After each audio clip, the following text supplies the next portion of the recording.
Hi, everybody, and welcome to this National Family Caregivers Month conference hosted by MS Focus, the Multiple Sclerosis Foundation, made possible with support from Novartis. My name is Kimani Hendricks, and I am the Multimedia Communications Coordinator for the foundation.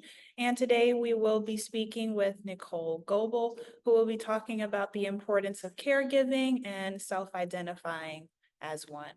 So we will address all questions and comments after the presentation, but if you do have questions that you wanted to just type out while the presentation is going on, you can do that just so you don't forget them later.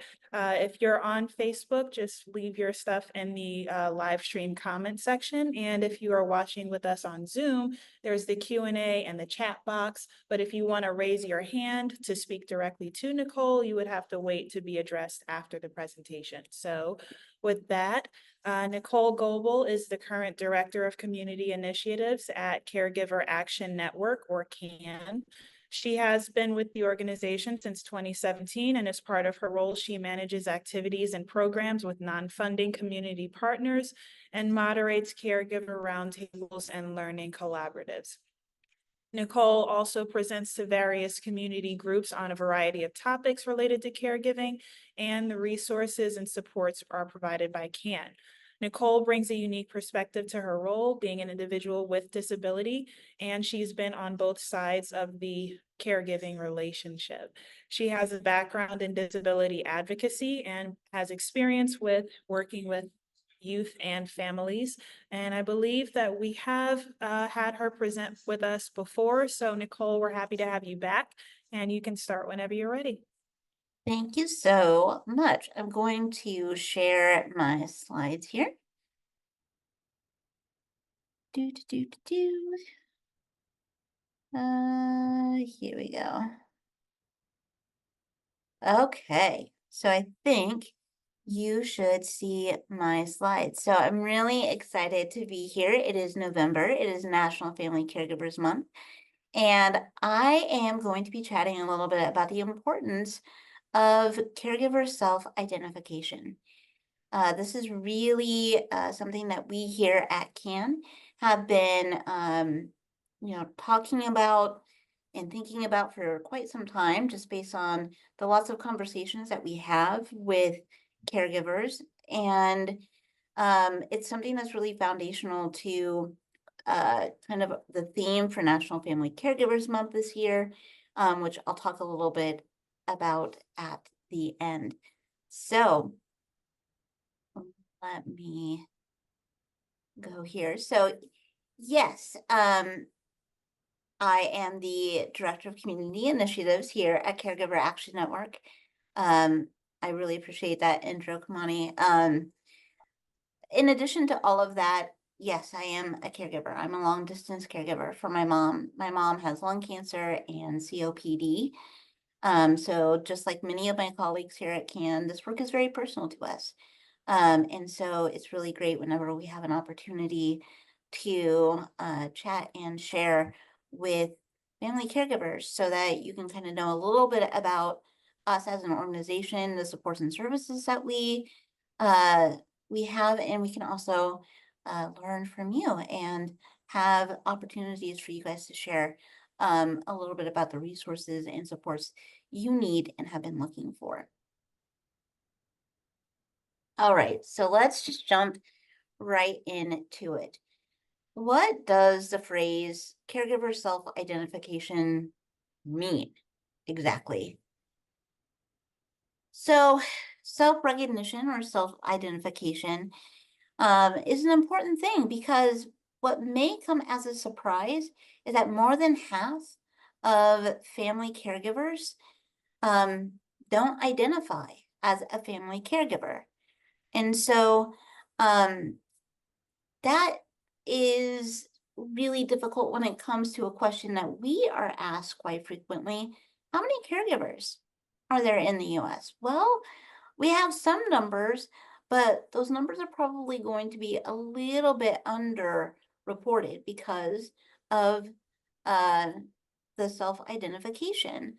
Another piece of this self-recognition or self-identification is that it's not just talking about The way, basically raising your hand and saying that you're a caregiver is speaking about the ways that you provide that care. So we're going to be touching on both of those components. So caregiver self-recognition is really about two things. The first one is claiming the name caregiver. So there's a lot of different kind of terms that caregivers can use to kind of describe this particular part of their role. Some folks prefer the term care partner, things like that. And so that's not necessarily what we are referring to in terms of that self-recognition piece, because saying that you're a care partner or a care provider is kind of the same, very similar to saying that you're a caregiver, but it's really about putting that name to that specific role that you play.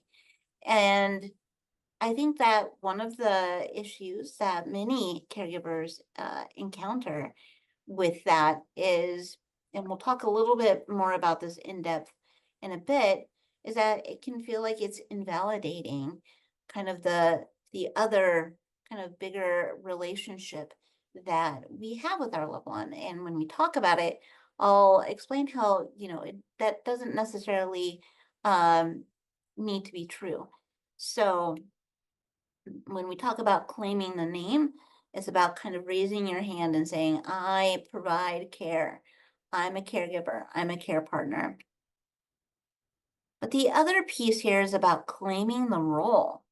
So by claiming that role, it's about putting voice to that specific kind of care that you provide. So again, going back to what we talked about just a second ago, it's about kind of the how and the whys of family caregiving, right? Like, why are you a family caregiver and how are you a family caregiver? And so this is really speaking to how, speaking a little bit more about here's how I'm supporting my loved one, really claiming that role of support that you provide. All right. So now that we've got the kind of that foundational piece there underneath us, let's talk a little bit about why is it important to claim that name, to claim that role of caregiver. Well, one thing is that it decreases caregiver loneliness and isolation. So one thing that is often surprising for folks is that there's a lot of caregivers in the US. There's over 100 million, according to a recent report, I think from the RAND Institute. And yeah, there's over 100 million family caregivers. So how, when you're part of such a big number, how can you feel lonely or isolated? Well, it's actually quite easy. There are, for many caregivers, there can be instances where, we feel like we're disconnected from our other social outlets, friends and family, things that, you know, hobbies, things that we were really passionate about. Now we've had to make kind of adjustments to our time so that we can provide care, and that can be isolating. That can make us feel lonely when we're losing some of those social connections. So how self-identification specifically speaks to that is that by saying that you're a caregiver, well, now you can open the door to a new community of folks, other caregivers, whether it's joining support groups, whether, it's just joining some kind of peer collective so that you're not able to feel alone. And one of the first steps of doing that is taking on that role, claiming that name. It normalizes caregiving. Caregiving, again, it's something that touches so many of us. So by speaking about our experiences, we're able to have others who may not, claim that role, claim that name, see themselves in our stories, in others. And so again, it's all about building up that community. Also, especially when we're talking about normalizing caregiving, it helps break down some of the barriers and some of the stigmas that may come in certain scenarios with caregiving too. And like I said, it's so important because over 40% of adults in the US are family caregivers, and these are the ones that have raised their hands. These are the people that are reporting that they're family caregivers. So, like I said, there's probably a chunk more out there who seeing themselves represented, having that normalization of caregiving and storytelling, all of that stuff, it makes them a little bit more comfortable to share their own experiences. And I think something that can't be understated is that it opens the door to resources and supports for you. The way that I kind of think about it is if someone doesn't think of themselves as a caregiver, are they going to be looking up Caregiver Action Network when they're looking for support? I would not be surprised if the answer to that is no, because if they're not associating with that word, they probably were probably a little off of their radar. And so by recognizing yourself in that name and that role, you're going to be able to find lots of different resources that are specifically for you.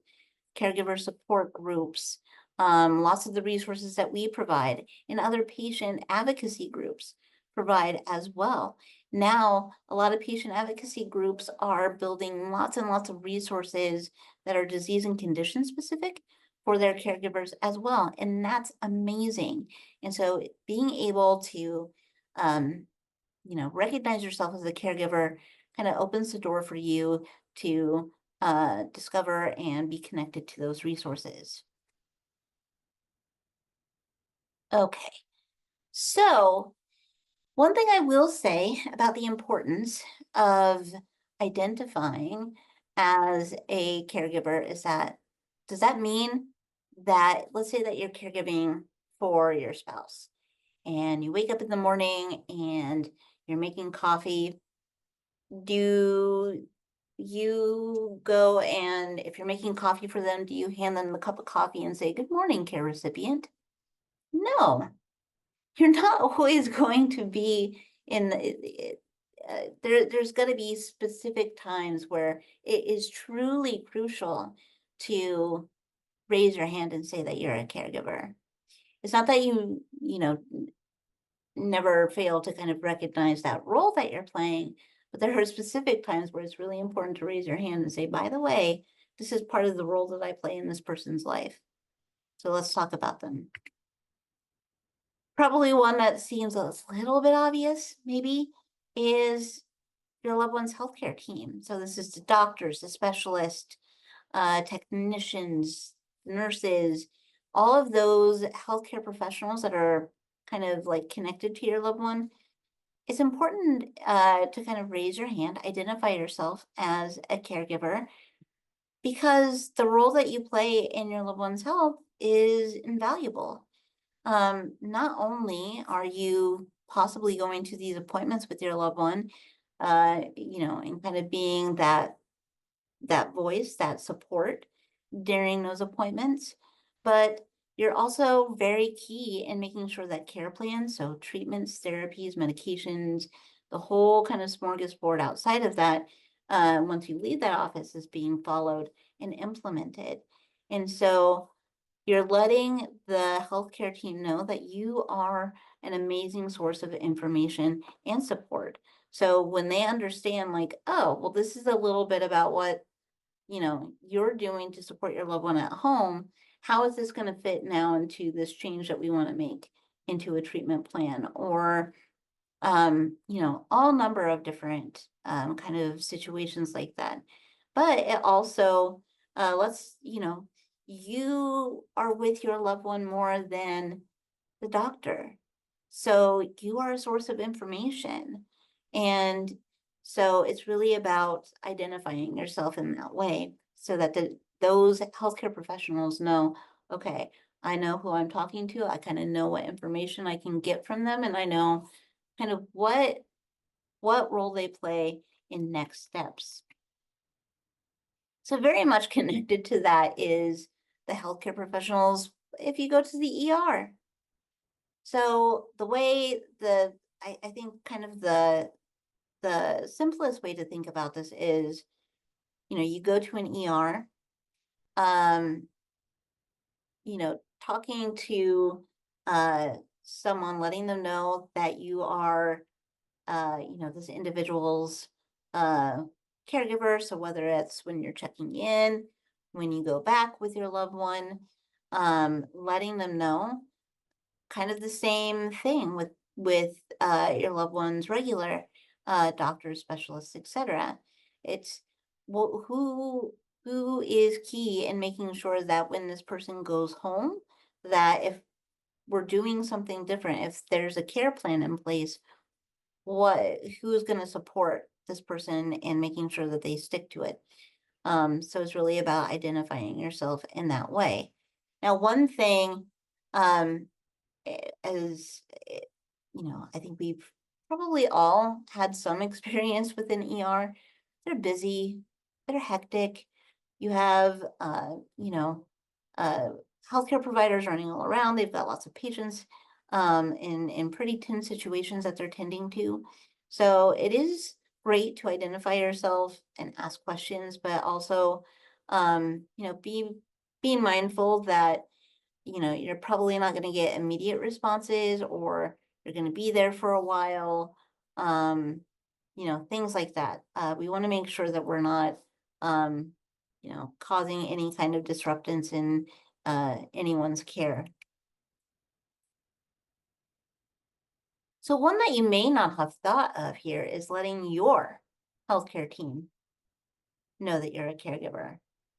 And why do you think that is? Why would you want your doctor to know that you are a caregiver, know something about your caregiving situation?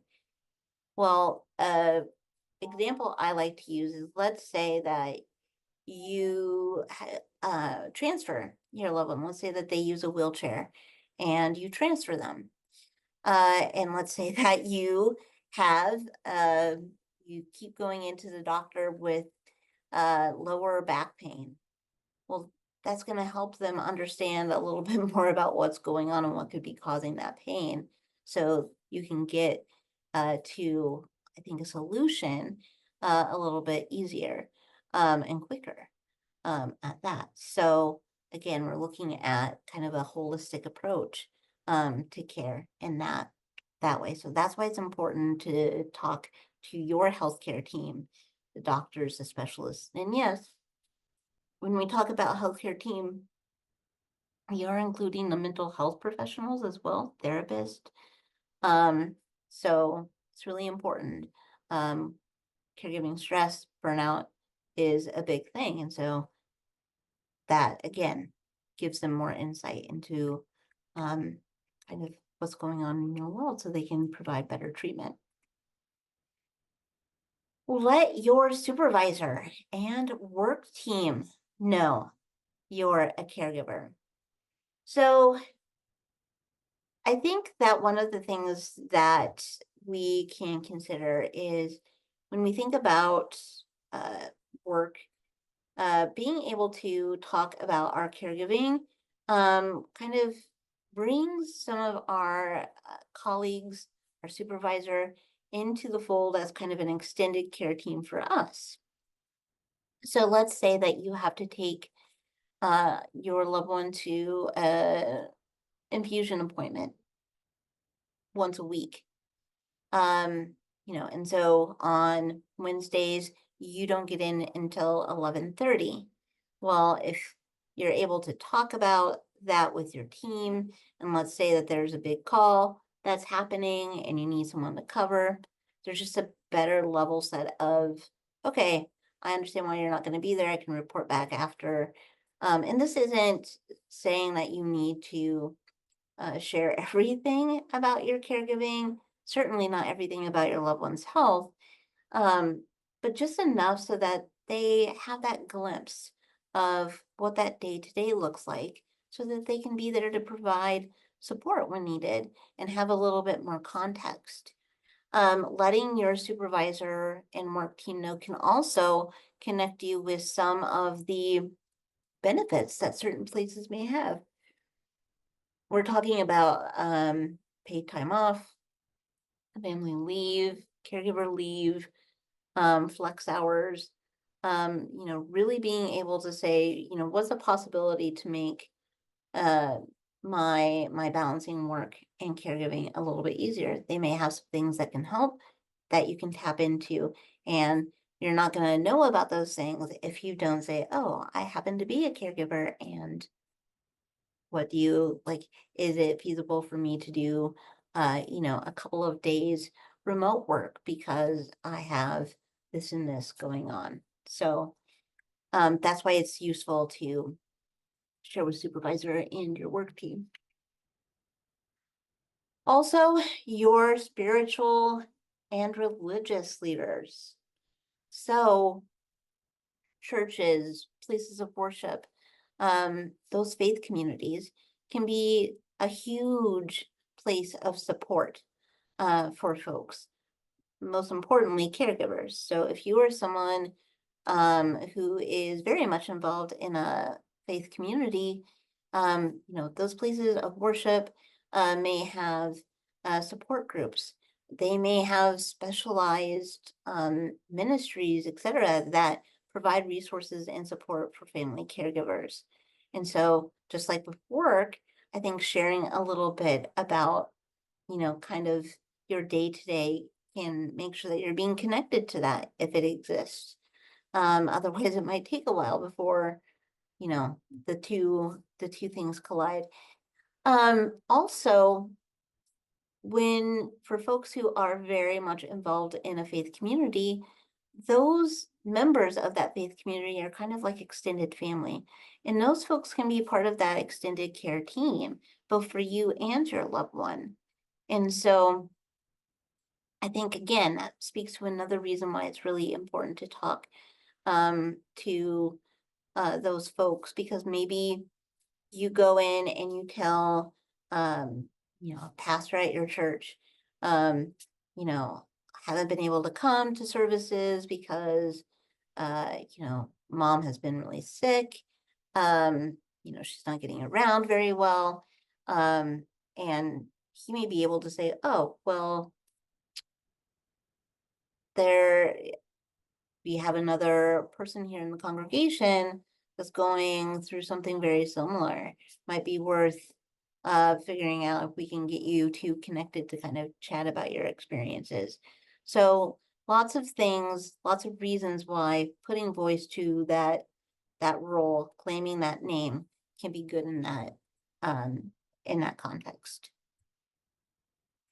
Okay, so now I want to talk a little bit more in depth about the challenges to identifying as a caregiver. Culture. So, research has shown that cultural perspectives differ across ethnic groups and may impact caregiver experiences in several domains, including perceptions of, that caregiving role, what that entails, its utilization of resources, that hesitation to maybe reach out for certain supports, and clinical presentations and interactions. So I think that this is something that's really important to kind of keep in mind, especially, we are a national organization, but in the US, we have people that come over from lots of different places, have different backgrounds. And so this is really good kind of context for us so that we have an understanding if someone is like, "Well, I don't know if I would call myself a caregiver. It's not really something, I'm just helping out my mom, because that's just kind of what's expected here, um, or expected within our culture." It's good kind of context to have. Another challenge is not contextualizing the additional care or support you provide to your loved one as caregiving. This is something that I have had lots of different conversations with various caregivers about.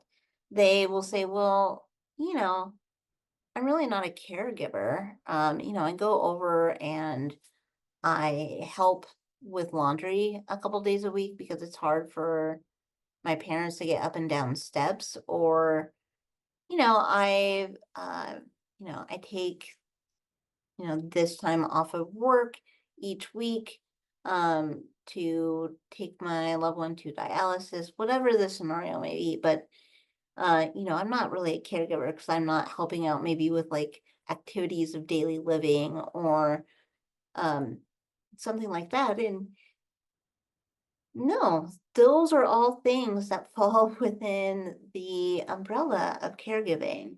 A neighbor that says, you know what, I know that you're busy, I know that you're swamped, I know that your loved one doesn't feel good after chemo on this day, so I'm going to bring over meals once a week. Things like that's caregiving. So, but it can be hard for folks to kind of identify those things as caregiving. Feeling like the term caregiver minimizes our loved one's autonomy or independence.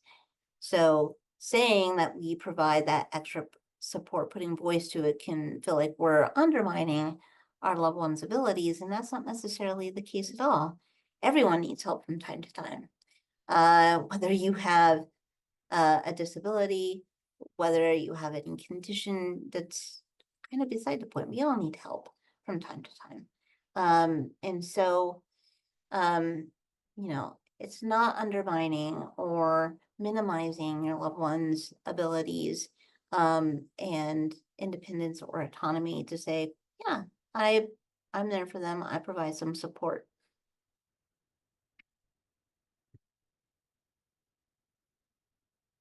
And one that I hit on a little bit earlier is that feeling like the term caregiver minimizes aspects of our relationship with our loved ones. So, I'm not a caregiver. I'm just a kid who wants to help out my mom with MS.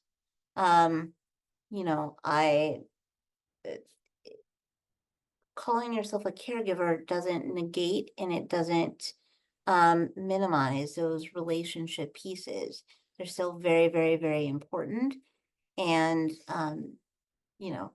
again, it's look at caregiving as just a piece of that bigger relationship. All right. So now I want to talk a little bit about our resources that we have. So our family caregiver toolbox. Now I think we've revamped our website a little bit since the last time I presented. And that's really exciting because our toolbox is a little bit refreshed. And this kind of shows you the different ways that you can sort through all of our resources, because our toolbox is really our hub for lots of our resources for caregivers. So you can kind of search in different fields. One is the first box that you'll see here, the I am a or an. We kind of break down caregivers into some broad categories of I'm a new caregiver. I've been a caregiver for a long time.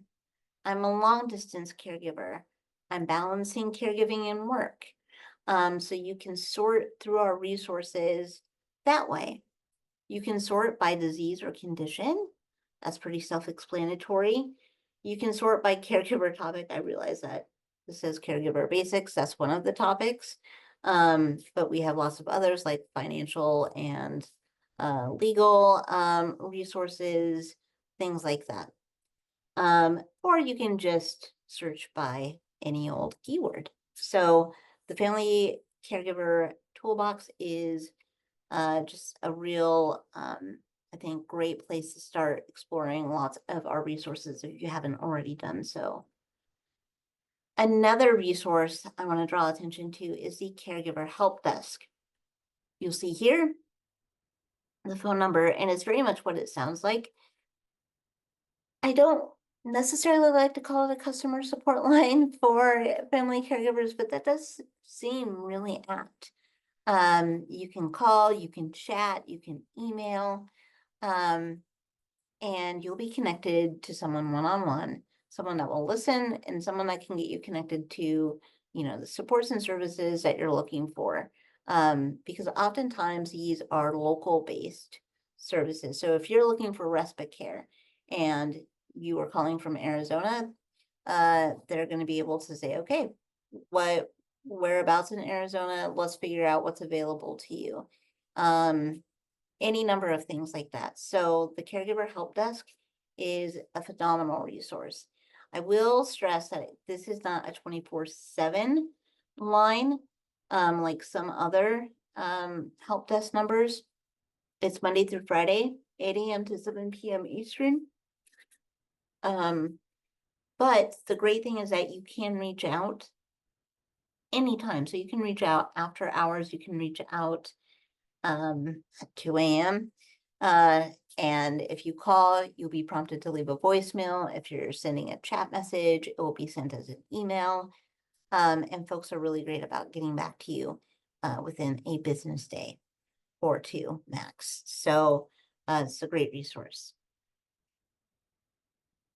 All right, so to kind of close things down, I want to talk about National Family Caregivers Month for a minute here because it's November, it's National Family Caregivers Month. So one of the cool things that we get to do here at CAN is we get to set the theme each year. And this year's theme is really neat.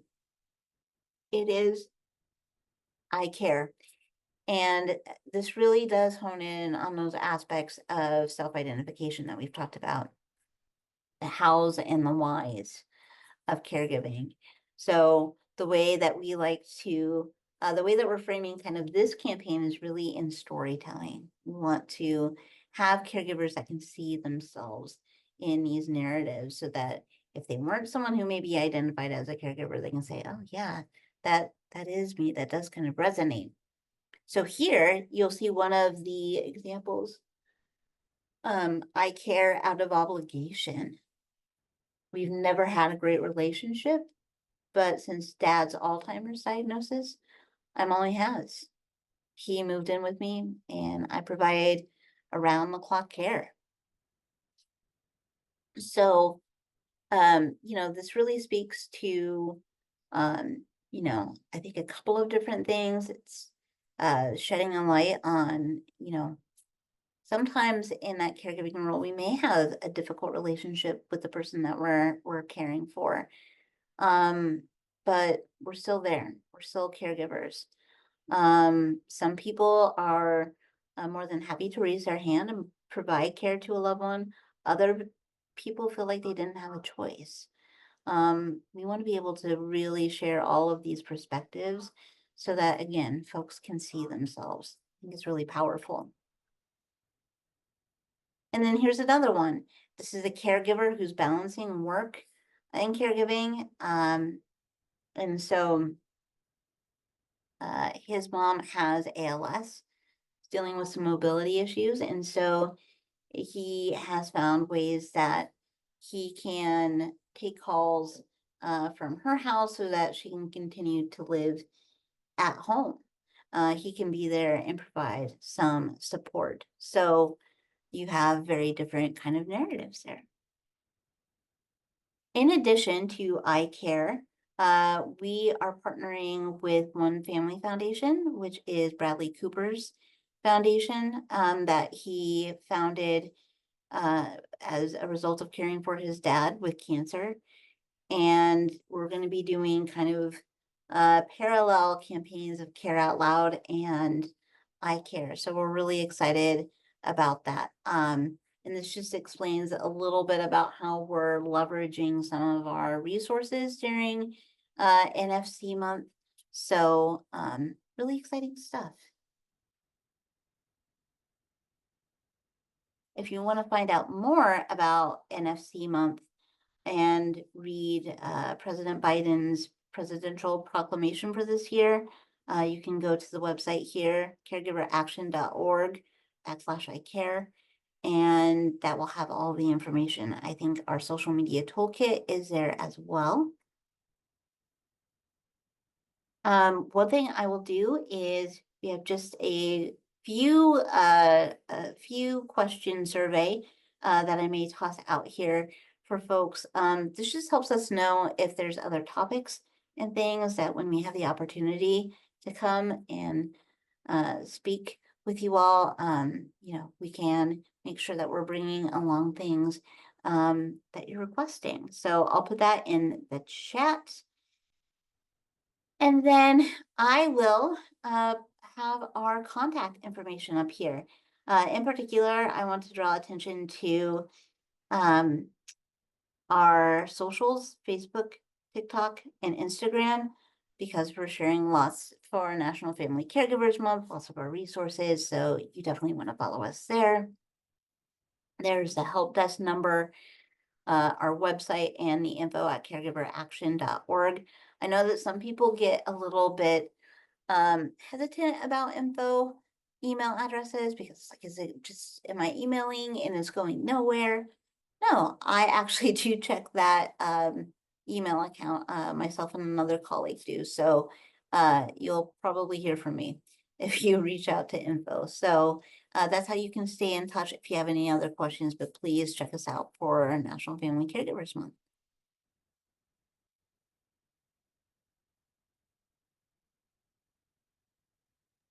Thank you so much, Nichole.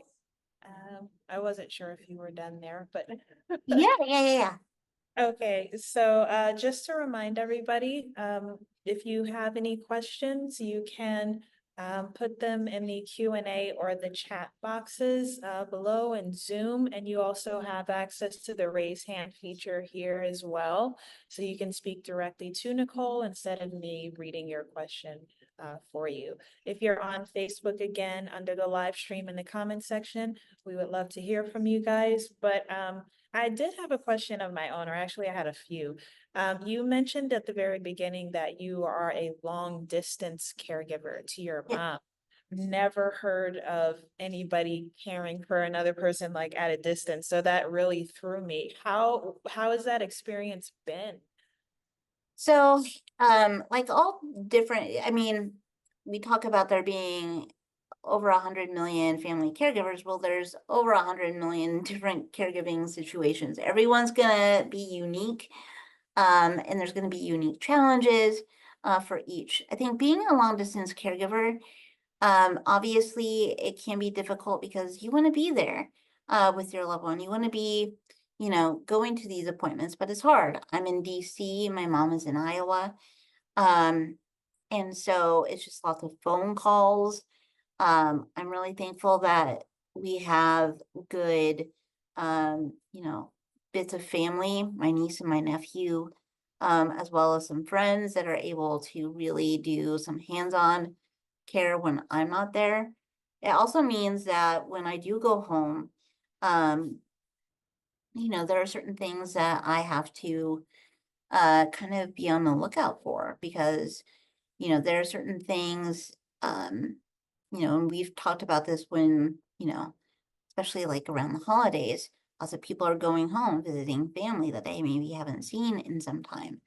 And so what are some things to look out for to see if maybe there might be something going on with your loved one? Um, so those are some of the challenges, but thankfully, I think technology, telehealth, all of that has made, I think, some of the bigger hurdles a little bit easier to jump over. Oh, yeah, I mean, again, you said uniqueness, so that's definitely a unique situation. I don't think that I've spoken to anyone before who actually does care for a loved one at a distance, but yeah, you're right. Telehealth definitely thumbs up in helping everybody keep in contact, and especially with something as crucial as managing disease. So you said that you have been on both sides of the caregiving relationship. So what can you say if someone is like, well, I have disability as well. It's different from the person that I care for, but who takes care of me? Right. So just like I will call my mom, I will say that I'm my mom's long distance caregiver. She will very much say that she is my long distance caregiver. Whenever I am traveling for work, she will text me and be like, okay, did you pack all your medicine? Are you going somewhere where there's going to be like a big time difference because you may need to adjust your schedule with your meds? Are you thinking about that? Do you know where to go in case of an emergency? Um, all of these things. And so, um, I think, it's really about just having that relationship and that rapport between, um, we can care for each other, but that's why organizations like CAN exist, because we want to be able to provide that support specifically to the caregiver, so that they're finding kind of that network of support for them. Because yes, uh whether it's a physical condition, mental, emotional kind of uh things as well, caregivers need support, and we have to be able to figure out like what resources are useful for that and how can we get it in the hands of caregivers. Right. Yeah, I agree completely. Another resource that I did want to bring up to our audience, if you are unaware, the Multiple Sclerosis Foundation has a home care assistance program. And through that program, there is also respite care for care partners as well. I did see one question from Carol in the chat. She says, how to encourage wife of husband with medical needs to determine self-caregiver and reap the benefits, including compensation, not just spouse duty. Yeah, I mean, and that's also, I think another big thing is that, um, a lot of, for folks who have long-term care plans, Medicare, there are ways that folks who need some in-home care can pick a family member to be compensated for that time. And it can be a little bit complicated to navigate, but that's one of the things too, like you have to identify as a caregiver and as a spouse at that point, you're providing care. Um, you know, everyone's I think maybe hesitation to self-identify can come from lots of different places. And so I think really speaking to the benefits, like why it's important, why it's crucial, just in making sure that your loved one is getting the care that they need. If you are in an emergency room and the people who are providing that care to your loved one don't realize that you're a caregiver, they think that maybe you're just a ride to the hospital or to the ER in that situation. You're not going to have, they're probably not going to give you the information that you need for when you get home and figuring out how you can support. You're going to have to raise your hand at some point and say, oh, well, how do we do this at home now? Or what's our next step? So the benefits to identifying as a caregiver are plentiful. And I think just kind of laying it out there is kind of a good way to kind of get at what maybe some of those specific hesitations may be. Because, taking like claiming that name doesn't invalidate anything else about your relationship with your loved one, and it doesn't invalidate kind of any other aspect of your relationship, and it doesn't undermine the autonomy that your loved one has either. So those seem to be the big uh kind of markers that folks are saying, I don't know if I'm comfortable with that. But um, and I think that's why we say that it's not like you're going to be introducing yourself as your loved one's caregiver at a party. Um, you know, the name is really important, especially in certain settings. But to be able to just have that self-recognition of this is the role that I play, the support that I provide makes it so much easier for you to get the support that you need and for you to continue to support your loved one in the way that they need. Yeah, you actually kind of touched on this, but something else that I wondered during your presentation was whether or not for some caregivers, if there was a certain degree of shame, or maybe shame is not the right word, but that's the only one that I could think of, and that maybe they didn't ask to be a caregiver, or but it kind of just happened and they're having some sort of issue accepting that as what they actually do, even though they don't mind doing it. They're just like, this isn't necessarily what I envisioned at this point in my life. It's like they out of obligation, or because there's nobody else there, but they have to take, somebody has to do it, and why not them? So Yeah, I mean, absolutely. And that's why we wanted uh to use kind of that I care format to talk about some of these things, because certainly relationships are complex. And um it's many caregivers say, and I'm thinking of the Caregiving in the US 2020 report, that I think asks the question of, you know, basically getting at did you choose to be a caregiver? Are you a caregiver out of obligation? Meaning that there wasn't anyone else there to kind of raise their hand and say, we can do this. Um, it's that can definitely be a barrier for folks, because I think it just plays into all the other things that we've talked about. And so I think, um,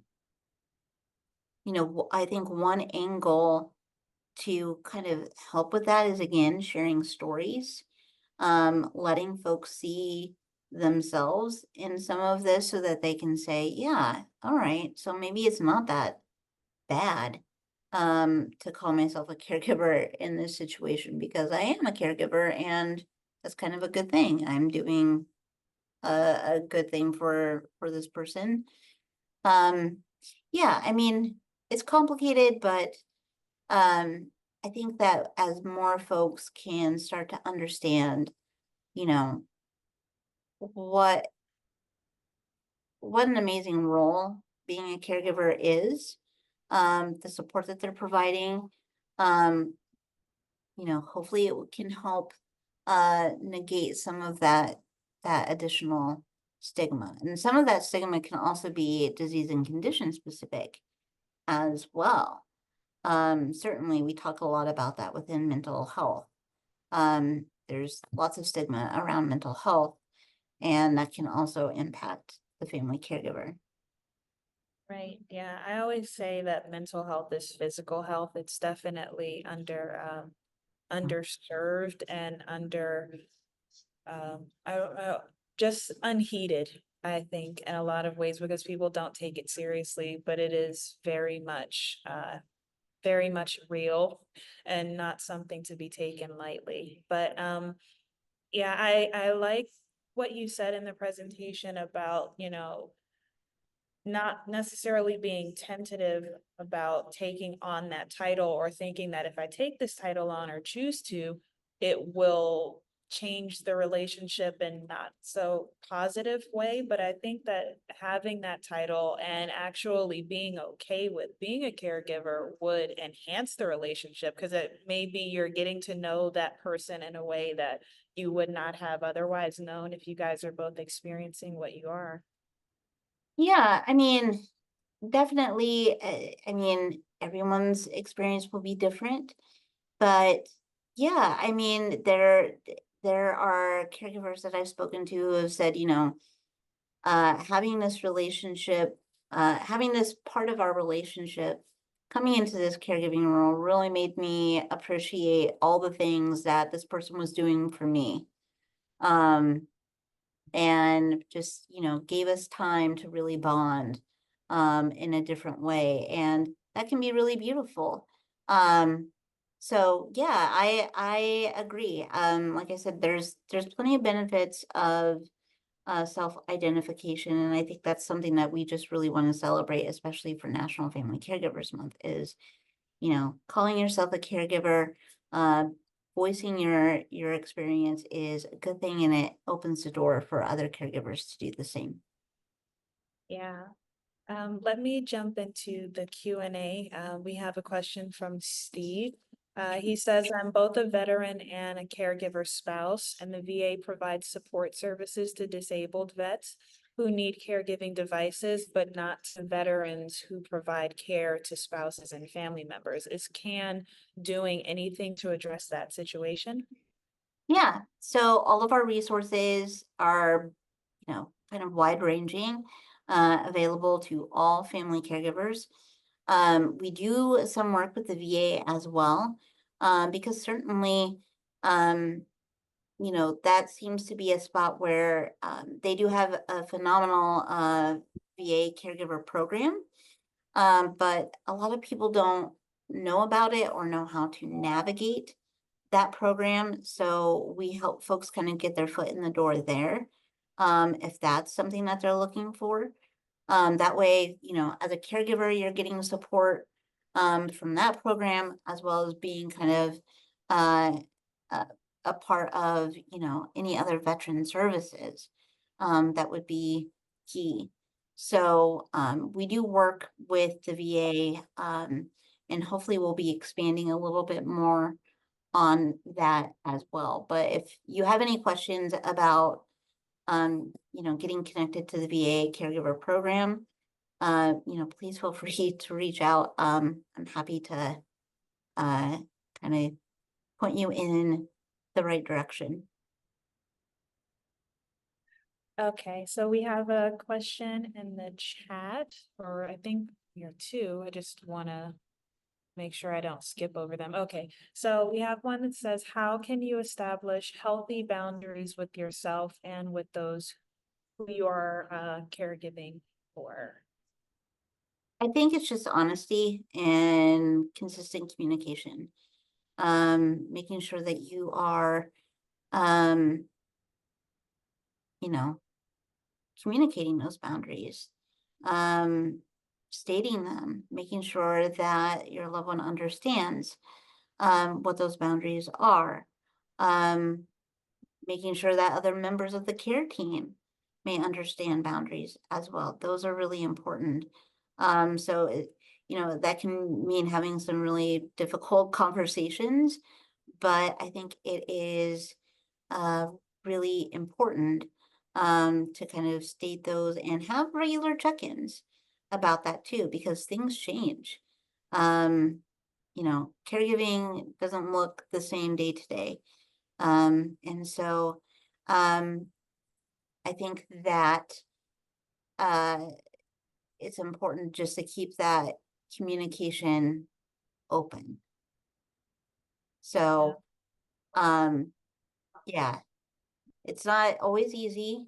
It's not always something that we want to do, because we don't want to feel like we're stepping on anyone's toes or, um, causing any difficulties. But you've got to, you have to prioritize your physical, mental, and emotional health too as a caregiver.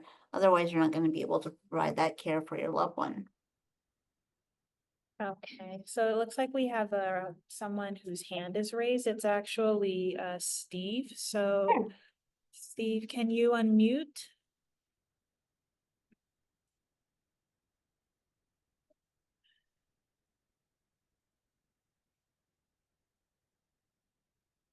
You're still muted, Steve. Not sure if you're trying to unmute your microphone, but you have the capacity to do so. Let's give him a second here. Hmm.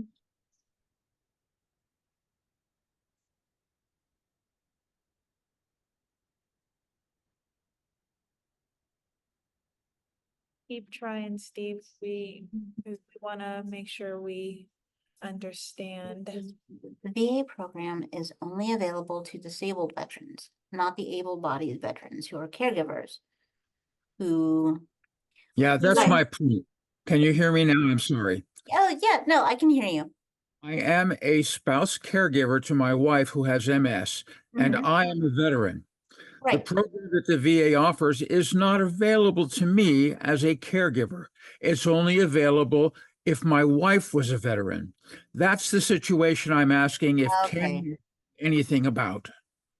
Yes, so that's a really good point. And yes, I can kind of understand now where that gap would be. Um, Certainly this is where, our resources can be helpful. Um, I think outside of that, I mean, we are working with, like I said, with the VA and with different, I think, veteran and military caregiver organizations so that we can kind of further expand the resources for caregivers. Because certainly, to speak to kind of your experience, there are, veterans and active military folks who are caring for loved ones with, disabilities, various illnesses, not associated with the military that need support. And so we want to make sure that we're kind of closing in on all of that and making sure that people have resources. We're certainly here. The help desk is an amazing resource for specific things that you may be looking for. If there's like a specific kind of program that you may be wanting to get connected to.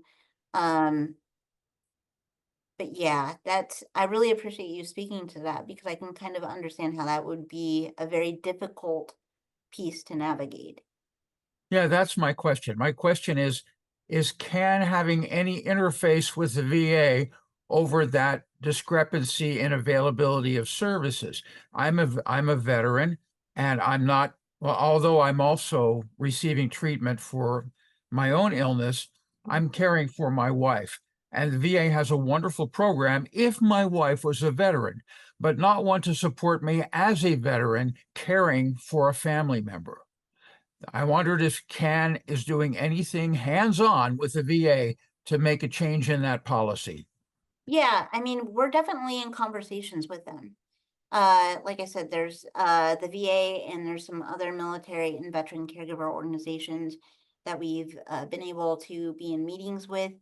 But this is one of the reasons I love having conversations like this because this is this is something that I can now take back to our next meeting.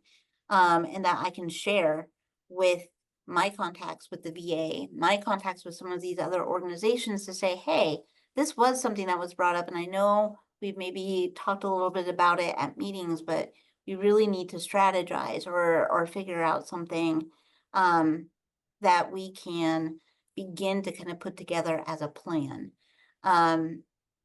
So yes, we are certainly kind of in the ear of the VA, other organizations, and I really do appreciate you sharing because this is something that's really important for me to be able to take back to those folks to say, no, this is really, there's some heat to this and we really need to figure out something because there are folks who are just lacking supports and resources. Thank you. That would be a very valuable service. Yes. Thank you so much, Steve. Yeah, going back to what you said earlier about there being unique situations with everybody. So you are a long distance caregiver, and this gentleman here can't get resources through the vet because his wife is not one. And so, yeah, that I would love to actually have you come back in a couple of months or maybe a year or hopefully less and say, hey, we're actually moving forward with this. I think it's definitely something you don't hear about clearly and nobody's doing it. So Yeah, and I mean, I think that it's just a lot of aligning of resources and figuring out like what's the best way and the easiest way to get folks the supports that they need. So we're all I think we're all on the same page. It's just, you know, it takes some time to kind of get there, but yeah, I hope that is reassuring that we have had lots of conversations with you know, the VA and others that I think you know, we can uh you know, really, I think, buckle down and figure out what we can do to make sure that folks are getting the supports that they need. Yeah, definitely. Hang in there, Steve. It looks like we have one more question. It says, what advice would you give someone who just established the role of a caregiver, but not necessarily the title? I think that, you know, um, I think recognizing yourself in that role, I think is the first important piece. But I think, you know, finding a way to put voice to that role, to put a name to that role, especially in the scenarios that we talked about during the presentation, where, you know, you're with your loved one in a medical setting, and why it's so important to be able to say, I provide care to this person. This is kind of the role I'm playing. You know, it really is beneficial just to make sure that there's not any loose ends when it comes to the care that needs to be um, done at home, and that you feel supported in providing that care as well. I think that that's something that's really important. So, you know, it's not, maybe it's not the word caregiver. Maybe you like the word care partner. Maybe it's just something that you have to kind of acclimate to a little bit too. I've certainly had lots of conversations with caregivers who said, you know, at the beginning of being a caregiver, I was kind of hesitant to call myself that, but now that I am this far in, I think it's great because it's that quick way to signal to the people that need to know, hey, this is a little something about me, tells you a little bit about what my day-to-day may look like, and also communicates, you know, a little bit more about this care that I'm providing to my loved one. So, you know, I I'm just a big enthusiast of, you know, putting a name to it, but as long as you can kind of understand that role and you kind of recognize that, I think that can be the key, and just kind of figuring out the way that you want to be able to communicate that, um, I think is good. Yeah, I agree. Oh gosh, this is such good discussion and questions. I love this.